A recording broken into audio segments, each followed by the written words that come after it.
Okay, before we begin with the actual episode, a little recapping of the exploration we did. Yeah. Well, we looked around town after the Declaration of Independence and everything, and many people are a bit skeptical about what's next, but overall, people hope the president and Arios know what they're doing. Two shades were thrown. First, there's Speaker McDowell, because he was not at the press conference of the president.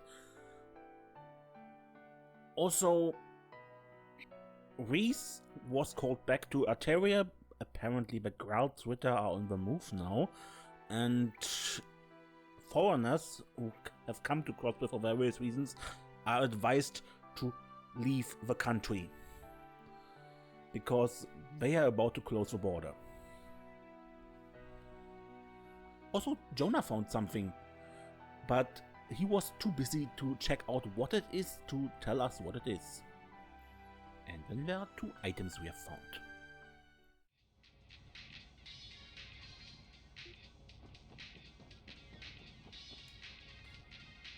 There's a note with a simple recipe attached to the pizza box. So we learned the recipe for piping hot cheese pizza.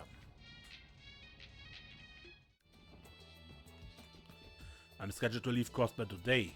As I didn't have much time to pack, I couldn't fit this book anywhere. You can take it if you like.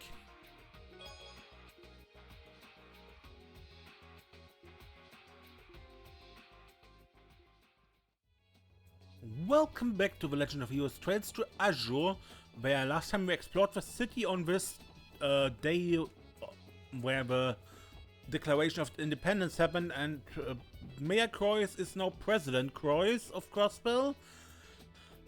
And we wanted to next visit the Bracer Guild because the president named Arios his Secretary of Defense. And he used to be a bracer, but it's no more.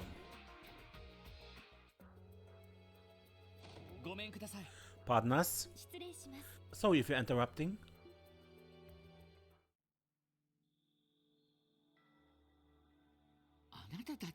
Well, look who the cat dragged in. Oh, hey SSS. Geez, if you guys clench any harder, you'd snap yourself in half. Normally I tell you to mind your own damn business, but there's no denying it today. Why would Arios just up and leave us? I'm still in shock. Never once did I suspect he'd do something like this. I suppose the only real hint was that he'd been visiting Orcus Tower more frequently lately. Right, I thought he was just going back to discuss the guild's game plan for the future. Instead he was off rubbing elbows and shaking hands with his employer-to-be. Actually, that's what we came here to talk about. Is Arios still considered a member of a guild? No, he suddenly handed in his resignation last night, along with his bracer badge. In typical Arios fashion, he finished up all of his requests just prior. He even included an outline on how the guild should proceed going forward. As prepared as ever. Arios did seem to be a methodical man. Still, his resignation without notice is more than just a minor inconvenience for us. What's more, he's been instated as a state's Secretary of Defense, the Commander-in-Chief of a newly formed Crossbell Defense Force. It terrifies me to think of what Erebonia's response to this will be. Especially considering the message the government sent them by freezing their international assets. Right, Calvert's reaction will be no less frightening, you can be sure of that. Still, it's not like I don't understand the way Arios feels about all of this. Scott? What's that supposed to mean? Well, Crossbell and blood runs through my veins just like his. Those inexplicable incidents mentioned in the address used to happen several times a year. That much is a fact. I don't know what the truth is, but deep down every citizen of the state suspects the Empire and the Republic is behind them. Well, to be fair, there haven't been any incidents like that in some time. I think the last was 5 years ago, when Shizuku and Saya, Arios' wife, were caught up in. By accident, do you mean? The truck explosion from half a decade ago. The prevailing theory is that the orbital engine malfunction igniting flammable cargo on board, but it never did sit right. As a result of the accident, poor Saya lost her life, and then Shizuku her sight. So that's how it happened, huh? We have heard small portions of the story already, but the entirety of it is hard to take in. That must be where Arios quit the CPD and took up the supporting gauntlet. I've come to know Arios quite well since he joined the guild. And yet he never mentioned a word about the incident. It must have been weighing on him all those years. Taking that into account, I can see why he accepted such an important position.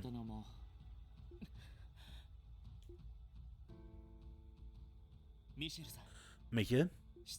Forgive me for asking, but have you noticed anything suspicious about Arios' schedule up until now? What do you mean, Lloyd? Commander-in-Chief of a defense force.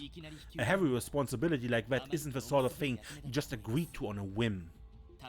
Wouldn't it make more sense if he had been laying the groundwork with Mayor, or rather, President Croix this entire time? This could go back further than we realized. The last few weeks, even more.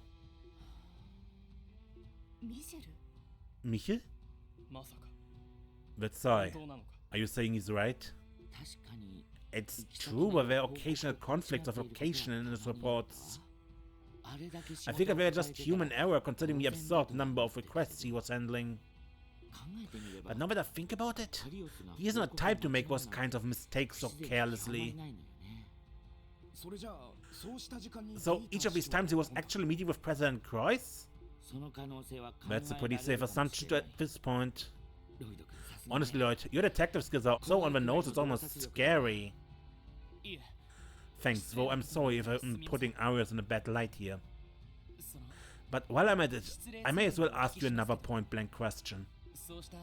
It's about the discrepancies between Arios' schedule and the locations he reported.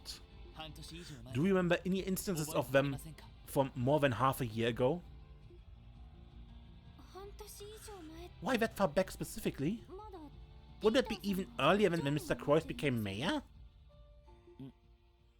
Well, I doubt my memory is that good, but... oh, you know, there is this one time... When exactly? It was the final day of the anniversary festival. He was supposed to travel to Emetheria on official guild business. But he suddenly cancelled at the last second, and he didn't even bother to notify us. Really? I pressed him on the issue once I finally caught wind of it, but all he told me was that he had been too busy to make a report. Why do you ask though? Do you think it could be related? I don't know about that. The anniversary festival is probably the busiest time of year for us. Would be perfectly understandable to overlook a single report. The last day of the anniversary festival. That was the day of the auction. You think the two are connected? I don't know yet, but my gut is telling me they are. We've been so busy that we let too many fine details pass us by. So we have to take this. Crossbell Police Department Special Support. Huh, don't you mean Crossbell Defense Force Special Support Section? Is this who I think it is? Who could the mystery man on the phone possibly be? Guess right and you could win yourself a grand prize. A shiny brand new... I've had enough of your shenanigans. What are you doing back in Crossbell? Oh, don't be like that. I thought we were pals. I know things have been going off the rails, but you can spare some time to chat in person, can't you? I'm sure it'll be worth your while. Fine. Where do you want to meet?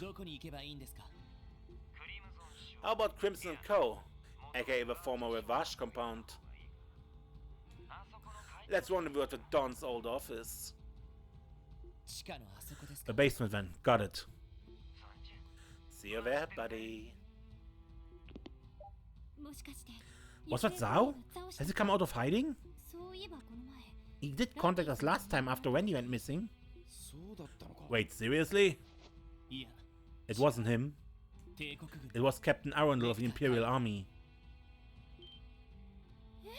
What? Him again? You are right to ask what he is doing coming back to Crossbell. Nothing good, that's for sure. He's got balls showing his face around here again. He said he wanted to speak with us at the old Ravage compound. Given his ties to that constellation, we can't be too careful. Still, I think it's in our best interest to hear him out. Guess so. The risk is worth it. I do think we should fully prepare ourselves before going, though. You kids never slow down, do you? Sounds like you have a real piece of work on our hands. Lecter Arundel of the Intelligence Division. From what I hear, he's a thorn in just about everyone's sides. You can always call us if you end up needing backup. That's right, we still have a debt to repay from wetlands. We appreciate it. We'll be sure to get in touch if it comes to that. I can't believe Arios was fudging his schedule to meet with the mayor or president or whatever. I noticed the reports were a little flunky here and there, yet I still let it happen right under my nose. Must have been hung up on that excellent Saya and Shizuku were caught in all this time. Now that Crossbell has declared independence, the guild has to consider how it can mediate the situation from a neutral perspective. I need to talk to the bigwigs at HQ for sure. Crossbell and blood runs through my veins too, so I get how Arios feels. Still, I didn't think he'd resign from the guild for something like this. Brooding over it won't change anything though. Now that he's gone, the rest of us braces need to pick up the slack.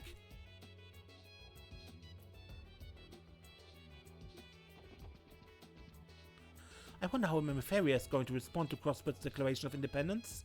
Prince Albert is a wise man, so he surely put what's best for his people first. Better touch base with St. Ursula about this. The guild is going to need to figure out how to handle the situation as well. We still owe you a debt for saving us at the wetlands. Let us know if you ever need our help, and we'll return the favor.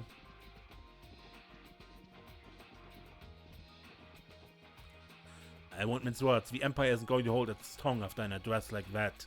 They're almost certainly planning to retaliate, that is, if they haven't already begun to do so.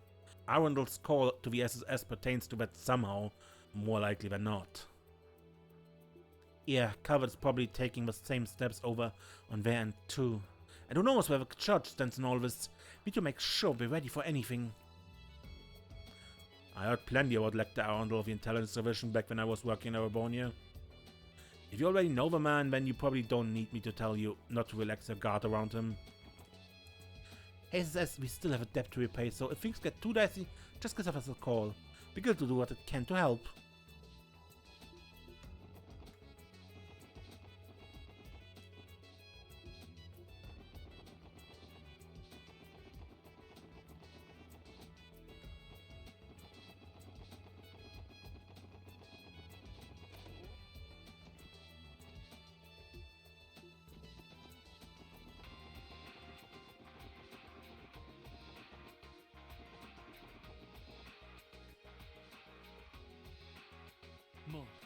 There's no one posted here anymore. I imagine the department had the foresight to lock up the building before they left. In other words, our favorite fly on the wall probably picked the lock when he got here. Never mind that, we should head inside.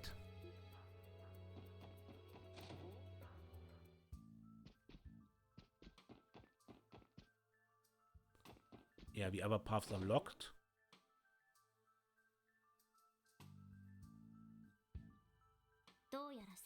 You should be further ahead. Watch your step. It's time to find out what this is all about.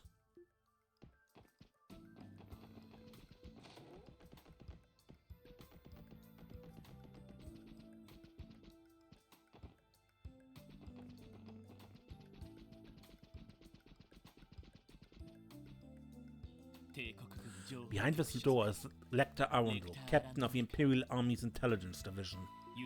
We have to be careful about what we do and say around him. It's best we be prepared before going in. Once you proceed into the room, you will not be able to buy items, adjust equipment or change your orbments for some time. All outstanding support requests will expire as well.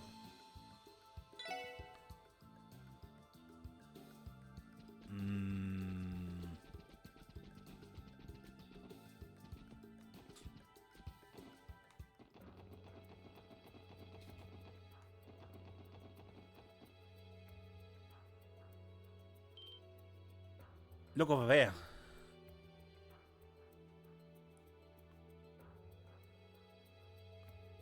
You already repainted the cars?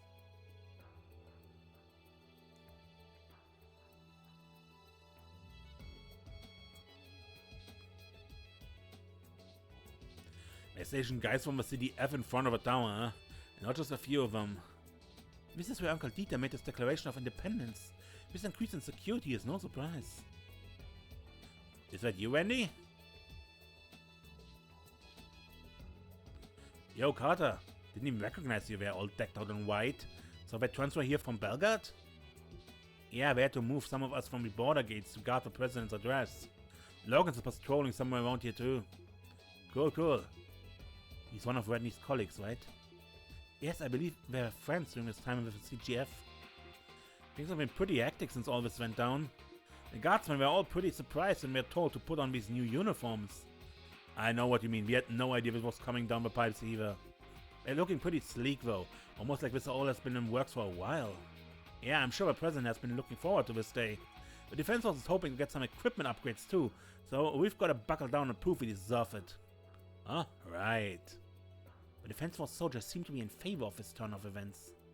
The CGF has always lacked things most armed forces would have. It's only natural for them to welcome these changes from their perspective. Oh, and in case you hadn't heard, the Defense Force is shaking up the structure of command to be more like other armies on the continent. All current ranks are carried over, but our day-to-day operations are going to be a lot stricter, like a proper military. I know we're pretty lax about using ranks back in the day, but I don't think that would fly now. Yeah, thanks for the heads up. I wonder if Mireille will give me an earful for not calling her second lieutenant next time I see her. Ha! Not that I haven't been. Guess some things never changed. Is getting under her skin all you can think about? Yeah, I don't think you have to worry about that anymore. What's that supposed to mean? You said ranks are carried over, so she'd still be a second lieutenant, wouldn't she? That's not what I mean. There's something you should know, Randy. Mireille? Carter! Watch what you say out to outsiders! Yes, sir! Sorry, Randy. I'll give you the details some other time. If you don't find out before then, that is. Not sure what's going on, but my bad. Didn't mean to get you chewed out. Oh god, don't worry about it. That reminds me, isn't the police going to be fallen into the Defense Force too? We'll be wearing the same uniform again in the near future. How about that? Oof, that's one more thing to worry about. We should excuse ourselves. Yeah, let's go.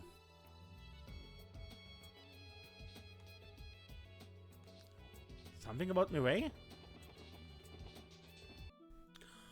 Okay, a little addendum. I looked up. Apparently there is another Nielsen quest. After we visited the Orcus Tower cutscene. And he is supposed to be somewhere here, so... Nielsen is there. Nielsen is the only character who is so annoying, gameplay-wise, that he just shows up somewhere after a cutscene happens when nothing else changed. And he has a quest. Mr. Nielsen? Ah, is that you, Lloyd? This grave belongs to Lloyd's older brother. You are here to visit him, weren't you? That's right. There was something I wanted to speak with Guy about. You want to talk to my brother? Yes, I wish to tell him about the raid, the Declaration of Independence and President Kreuz's speech. The people of Crossbell are all facing in a singular direction, irrespective of their own personal emotions. It's for that reason that I'm opting to go against the grain and ponder the darkness of a past instead. Darkness of a past? What do you mean? Do you mean... Yes, I do. I'm referring to the murder of your older brother, Detective Guy Bennings. I beg your pardon? Guy's death? Where's this coming from? And why now? Or are you saying there's never been a more perfect time? What exactly is it that you know, Mr. Nielsen? Huh. Lloyd? Special support section. If you wouldn't mind, I'd like for us to head elsewhere so we can review the case together. How does that sound? Okay. Alright, if you're willing to, and so are we. Thank you for your cooperation. It just so happens that I have a perfect place in mind. Let's make our way back to the city. Inside Scoop, Guy Bennings. Out of curiosity, Mr. Nielsen, why come to Garant specifically? 3 years ago, Guy and I agreed to meet here for another one of our friendly exchanges of information. It was shortly before that meeting that I learned of his death. Oh, that explains it. The secret behind the cult incident, the arrest of Imperial and Republican faction Diet members, the election of a new mayor, the inaugural meeting of the Western Muria Trade Conference, the raid on Crossbell City, and now the declaration of Crossbellan independence. While each of these events may appear isolated on the surface, in truth they are closely intertwined. In other words, they are all pieces of a much larger puzzle. A larger puzzle, really? Yes, if I want to unpack the bigger picture behind them, the rest of the pieces would surely fall into place. Doing so should shed some light on the murder of Guy Bennings. That's why I proposed this case with you. I understand, however, that you'd rather spare yourself a headache. No, I'm alright. Lloyd? Are you certain of that? Don't forget, time is exactly on our side today. We should get this show on the road. That's perfectly fine with me. Let us begin then. First and foremost, we should examine the conditions under which Guy's body was discovered. It was a rainy day 3 years ago at Orcus Tower's construction site. Time of death was estimated to be just past dawn, but the body was not discovered until later that night. As for the cause of death, it was a hemorrhagic shock. A bullet from an orbital gun pierced him from behind, straight through the heart. Does that sound correct? Yes, that's right. He was shot in the back? Damn, what the hell? Now, let us reconstruct the scene of a crime at the time his body was found. To begin, there were signs of a fierce struggle throughout the area. However, the only physical evidence left behind was Guy's body itself. Not only was his favorite pair of tonfas absent from the locus delicti, but the CPD badge that he was so proudly wore on his chest was missing as well. I've come to understand that this watch was recently recovered. Is it true that it was taken by a member of the organized crime syndicate known as Revage? Yes, we found it in Marconi's office, and he later confirmed it. The mafioso in question even confessed to lifting the badge off his body after the cult incident was resolved. Oh, I see. However, that was, as you said, after the fact. As far as eyewitnesses go, there were none. At the time, construction work had been suspended and no staff were present at the site. The time of day and environmental factors were also unfavorable. It was the break of dawn in the midst of a blustery thunderstorm. Because of that, there was no reason for anyone to approach the scene, much less witness the actual murder. To make matters worse, Guy never informed anyone of where he was heading prior to the incident. And that is where my trail goes cold. What you just heard is the entirety of what I've managed to gather these past 3 years. That is, unless you have anything to add, Lloyd? No, I don't think so. You covered everything I knew too. Mr. Nielsen's penchant for gathering information never ceases to amaze. Yes, well, in this case it would seem Guy was not just a source to him, but a dear friend as well. That may explain why there was such a vested interest in a cold case like this. Very well, why don't we move on to the case review then? If we are to unravel this mystery, we must first carefully consider our potential culprits. The obvious place to start would be to go over the most likely suspects, namely Ravage and the DG cult. Do you believe that either of them might be the perpetrator, Lloyd? No. No, it couldn't have been either of them. As far as the Mafia goes, MacLaine denied that he and his men were responsible. Of course, his words only mean so much on his own. But Joachim told us that although he arranged for Ravage to kill my brother, they failed. Garcia Rossi admitted it to him when MacLaine tried to take credit. There's also no evidence that any of their subordinates went behind their backs to carry out a hit. Not only that, but Guy was also already investigating both the Mafia and Joachim. His defenses were up. He would have never put himself in a position where either of them could make an attempt on his life. I just can't fathom that being the case. Gotta agree, chances are slim. Everything we come to learn about the dude says he wasn't just ballsy, he was a damn good detective too. That he was. I could never believe for a second that he died fighting the Mafia of a cult. I feel just the same way myself. The elements of this case would appear to point elsewhere.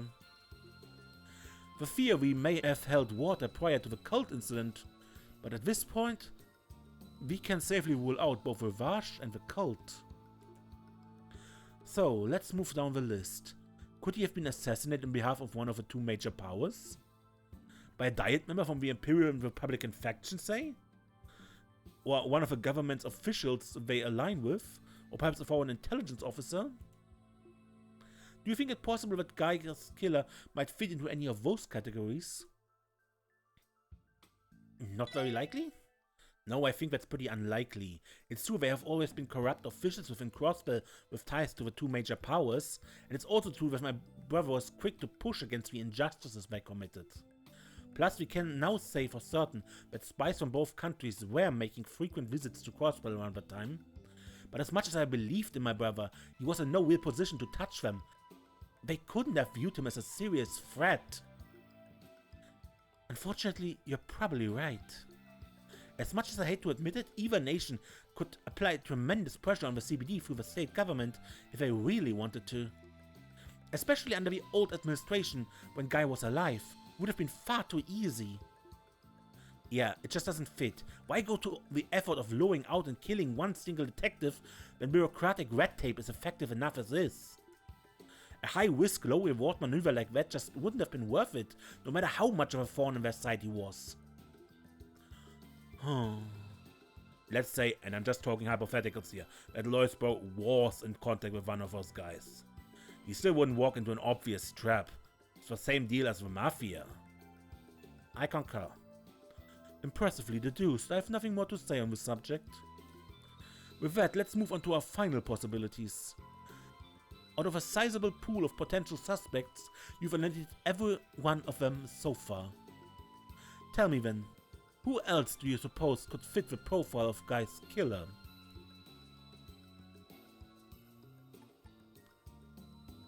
A personal acquaintance. Guy was still wary of them, no doubt, but it had to have been someone he knew well. That's the only answer that fits. Huh? You serious? And what brings you to that conclusion? Well, first of all, Guy never revealed to anyone where he was going beforehand. That leads me to believe that he was confident in his ability to handle the situation alone. The only reason he would feel that way is if he were meeting someone he knew personally. That's true? Whether Guy was asked to go there or whether the meeting was his idea is impossible to say. But consider where they met, an empty construction site. Clearly, whatever they planned to discuss was important. They didn't want anybody to hear what they were talking about. It's possible the conversation went sideways, but it broke down to the point of no return. Maybe that's why the killer took his life? And what conversation would that be? Honestly, I don't have the slightest clue. But whatever it was, it cost him his life. That means it was grave enough to silence him over. I don't use this word lightly, but it might have been linked to a deep conspiracy of some kind. Conspiracy? Huh. When we began this review, you said that unpacking the bigger picture could shed some new light on the case. And at that moment, I felt like something clicked way in the back of my mind. Did you know? I can't get past the idea that my brother was closing in on some kind of secret plot. A plot concocted by somebody connected to the DG cult, the Mafia, the Empire and the Republic, yet also separate from them. Whoever it was, they couldn't allow Guy to interfere, and chances are that conspiracy is still alive and well to this day. Doesn't that sound like the most logical explanation? Connected yet also separate? And you say this conspiracy is still ongoing? It's hard to draw any other conclusion. The killer is still at large after all. That fact alone is enough to tell me that whatever they killed Guy over is a long ways from settled.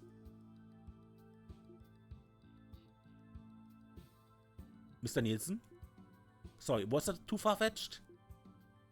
No, not at all. I think your reasoning is perfectly sound. Let me ask you this, Lloyd.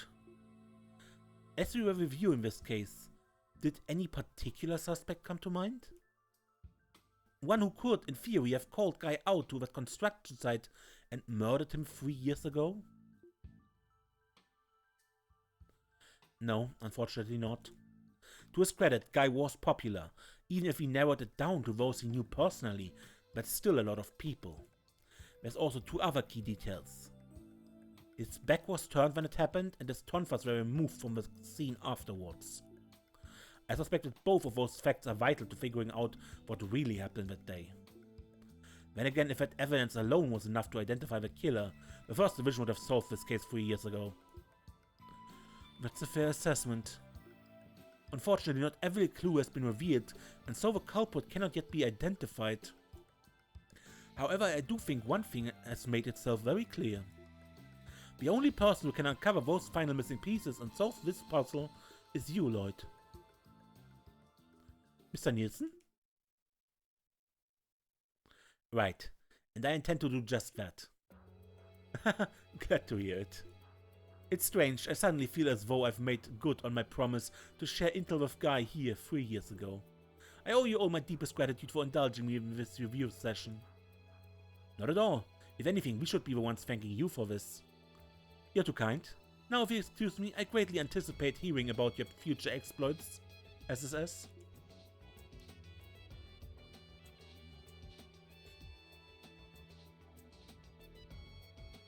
I get the sense that Mr. Nielsen was hoping to help us more than the other way around. You might be onto something, Theo. Keeping his promise to my brother may have been his real goal. I'm glad we took the time to speak with him. I can't help but agree.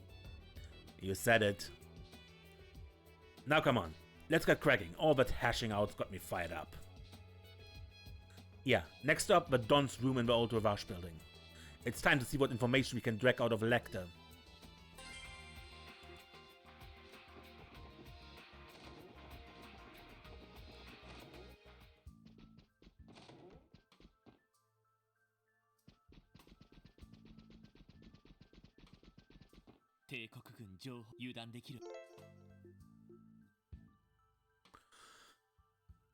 Alright.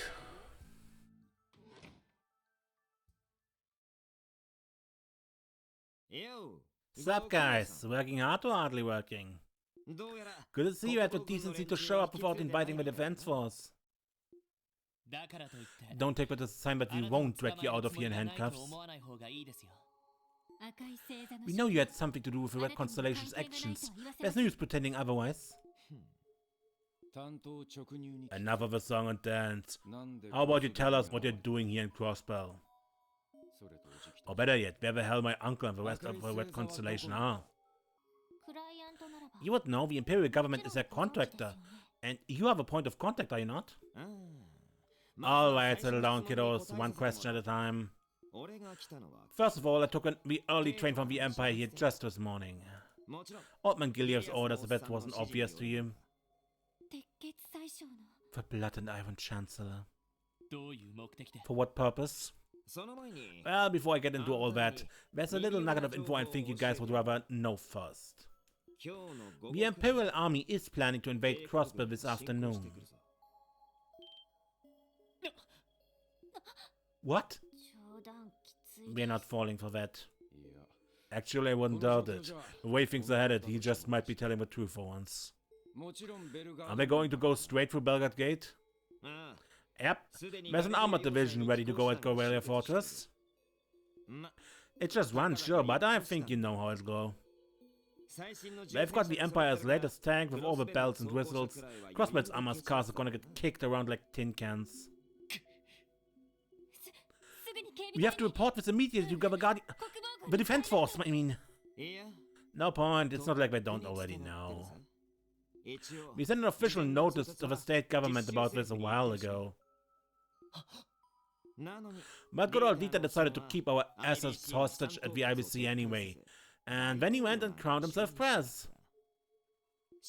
It's like, how stupid can you be? They couldn't possibly stop an invasion from the Imperial Army. Or can they?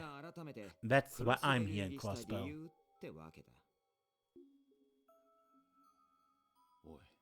Hey, any of you seeing Dieter's game here? What good is appointing Arios as Commander-in-Chief of a Defense Force gonna do against those guys? I'm not sure. Arios is the strongest swordsman we know, but he's still just one man. Even he couldn't match up to a tank. Could it be that they have some kind of trump card up their sleeve? Perhaps they reached some sort of compromise with the Republic to keep the Imperial Army in check? If that were the case, the President wouldn't have been so critical of them in his address. He must be planning to confront Calvert as well. That's exactly right. Killiker. Yeah. Killiker? A pleasure to see you again, SSS. And to you as well, Captain Arundel. I do apologize for my tardiness.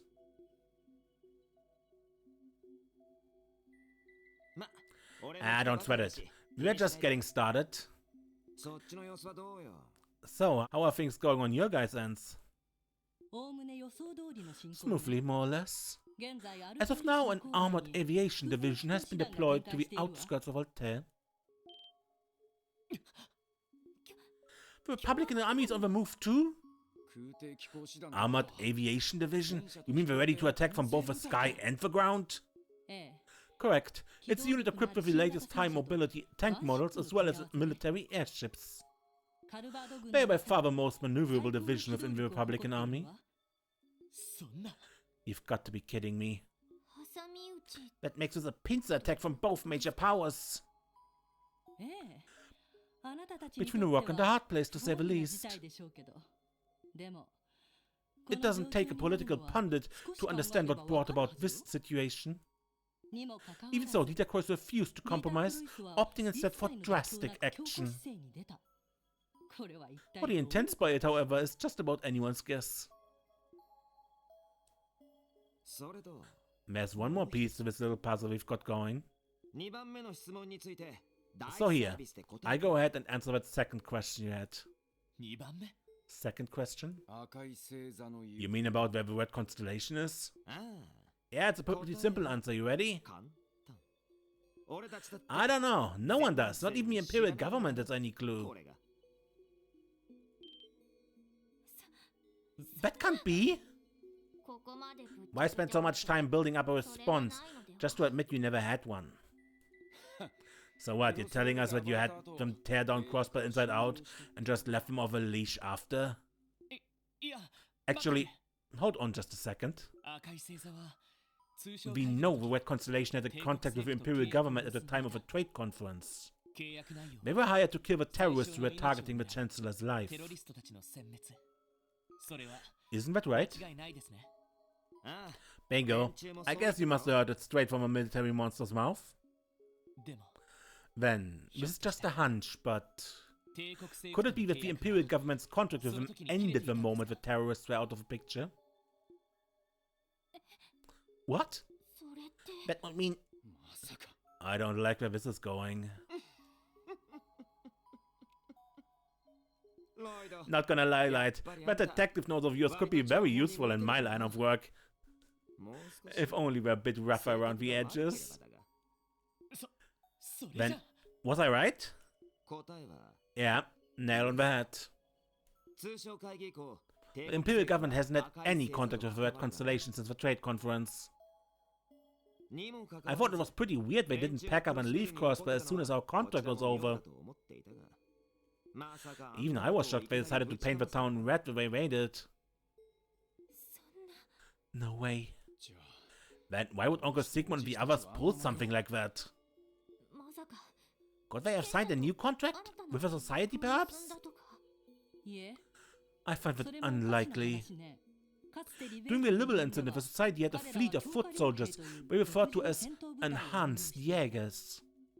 If they were to launch a full-scale attack on Crossbell, I'm certain they would have used what is already at their disposal. That makes more sense. In other words, there would be no need for them to outsource the job to another corps. Then let us narrow down the list of suspects. Given the circumstances, it would only be natural to assume that the attack was by order of the Imperial government, which is a misconception our guilty party stands to benefit from. Moreover, they would also need the funds to enter a long-term contract with one of the highest-ranking corps on the continent.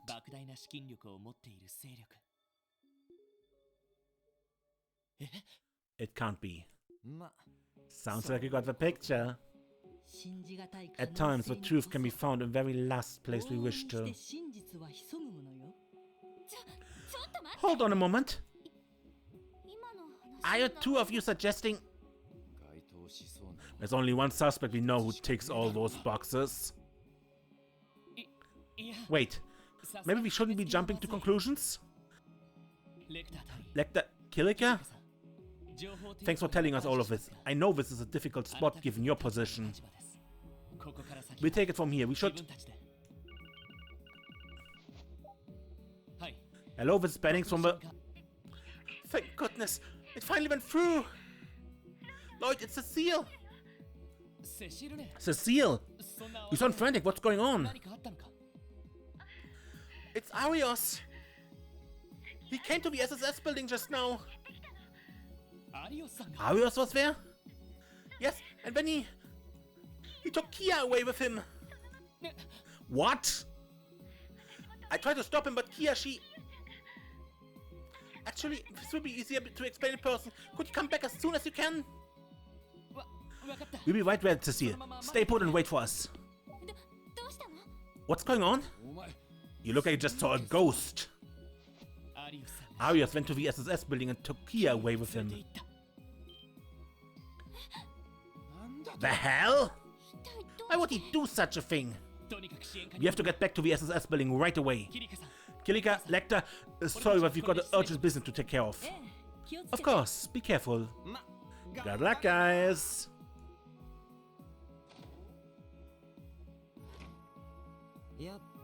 I guess that little ankle biter really was the key to everything. You think they'll make it in time? Perhaps. Boy, I can't imagine it will prove an easy task.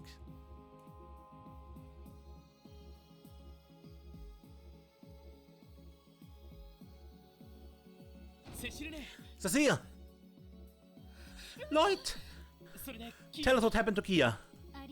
You said she was taken by Arios? It's true, Arios came by, all dressed up in his new white uniform. He said that he'd come to pick her up and she just nodded. You're kidding. You mean Kido went with him willingly? That's the way it seemed to me. I thought it was strange that she would leave without letting any of you know, so I tried to stop her. But Kia told me that it was fine. Zeit was agitated, but Kia's words seemed to calm him down. Speaking of Zeit, he doesn't seem to be around. He wandered off on his own after those two left. I assumed he was trying to follow them, but I couldn't say for sure.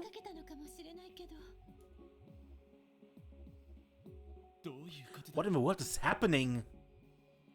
Could it be that she had plans with Shizuku today? I thought it might have been the case, but it didn't appear to be. From what Arios said, it seemed they were headed to Michelin. Michelin? Yes, he mentioned having a boat prepared. Where else could their destination be if not the resort? Michelin has been on lockdown for the last few days. Why would he choose to take her there of all places? Damn, something's definitely off. We should follow them, Lloyd. Yeah, we have to secure a boat for ourselves. Sorry, Cecile, but could you look after the place a bit longer? We're going to go chase them down. Of course, be careful out there. I didn't like the look on Kia's and Arios' faces. They seemed so solemn. Whatever it is they're doing, it must be something gravely serious. Noted. We have to find them and get to the bottom of this.